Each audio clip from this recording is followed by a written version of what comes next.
محمد الرسول اللہ صلی اللہ علیہ وآلہ وسلم ارشاد فرماتے ہیں شیطان انسان کے پاس آتا ہے اور آ کر کہتا ہے من خلق کذا من خلق کذا من خلق کذا، یہ بتاؤ کہ اس چیز کو کس نے پیدا کیا، اسے کس نے پیدا کیا، اسے کس نے پیدا کیا۔ بالآخر چلتے چلاتے شیطان آ کر انسان کے ذہن میں یہ وسوسہ ڈالتا ہے من خلق اللہ، اللہ کو کس نے پیدا کیا؟ فرمایا جب کبھی تمہارے ذہن میں ایسا خیال اور وسوسہ آئے تو تم فوراً اعوذ باللہ من الشیطان الرجیم پڑھ کر اپنے بائیں جانب 3 مرتبہ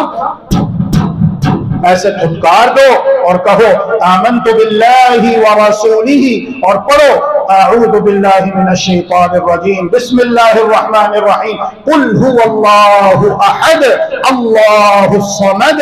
لم یلد ولم یولد ولم یکن له کفوا احد۔ تو انشاءاللہ الرحمن اللہ تبارک و تعالی تم سے شیطان کے اس وسوسے کو دور کر دے گا۔ معنی عقیدے کی حفاظت کرنی ہے، سب سے اہم چیز جو ہے وہ عقیدہ ہے، اساس ہے، بنیاد ہے، اور اللہ سے دعائیں مانگنی ہے اے اللہ ہمیں توحید و سنت کا بیش بہا قیمتی خزانہ عطا فرما دے، زندہ رکھ تو اسلام پر توحید پر، موت دے تو ایمان پر توحید پر۔ وآخر دعوانا الحمدللہ رب العالمین۔